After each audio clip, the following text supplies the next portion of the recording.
Now, all these plays, except there's one upcoming that's fresh and new, but these were all adapted from short plays I'd done over the years. And so the first one I did is The Last Transmission. And that was part of an evening of LA true crime that we used to do in a bar, where we would just be loosely influenced by crime history or, crime in Los Angeles and write a play. And that's what we did. So this play wasn't about any crime in particular, but it was about, police helicopter pilot.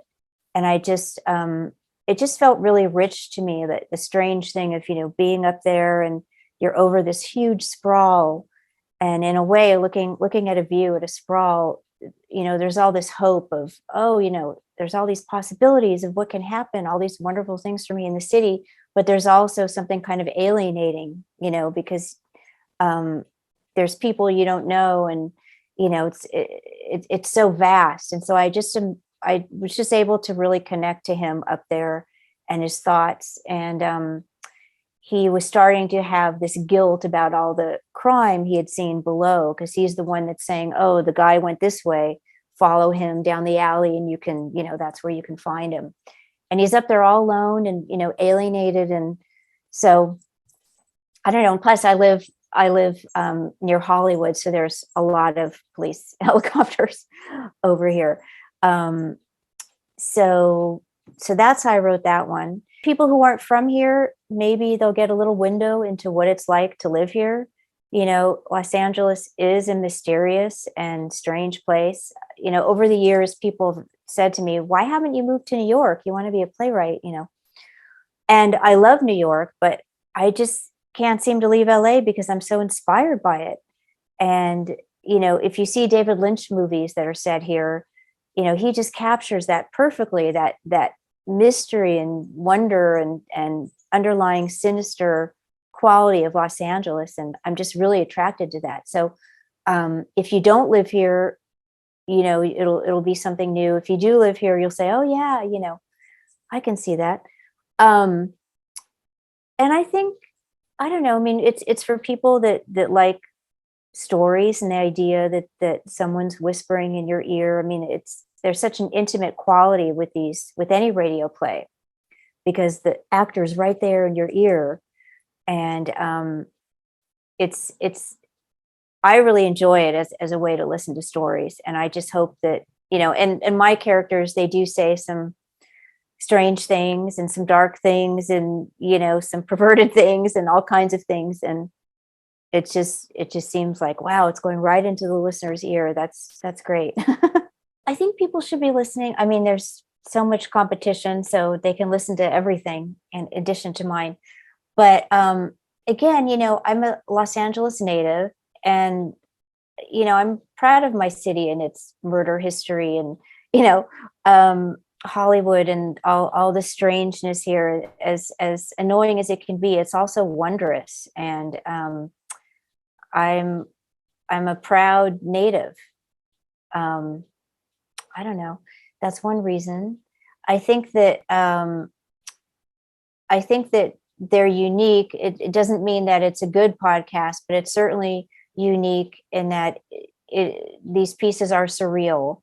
I think a lot of radio play podcasts, they're straight plays, they're naturalistic, which, don't get me wrong, I love naturalism also. But I think these, I haven't listened to many, but what I'm doing is a little different, because these are surreal. They're either a mix of naturalism and surreal, or they're even more surreal. And I think that's unique.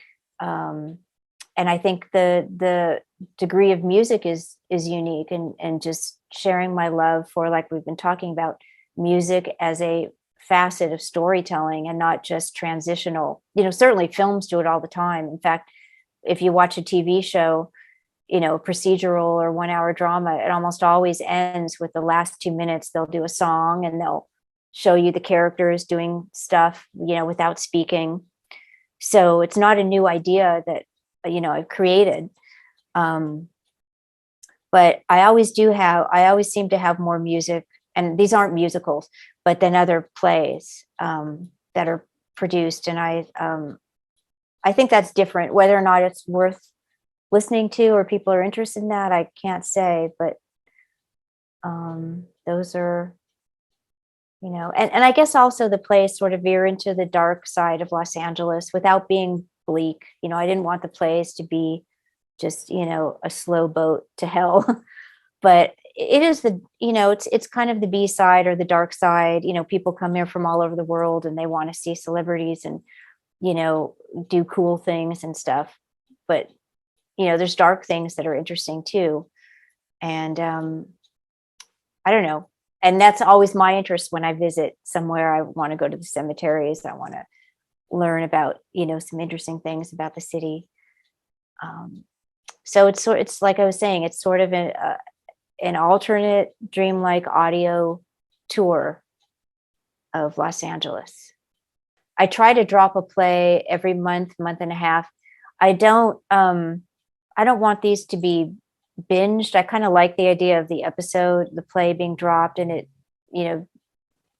sitting there for a while so someone could listen to it again. That's one of the comments that I've gotten a lot from people is that they sort of defy categorization and they should be listened to again. And, you pick up nuances. And so I like that each one just kind of sits there for a good month or month and a half. Hi, everybody. Thank you so much for tuning in. I hope you enjoyed this conversation. I am the playwright, director, and creator of A Garden of Terrible Blooms podcast. We have a website where you can listen to the plays for free. It's www.terribleblooms.net.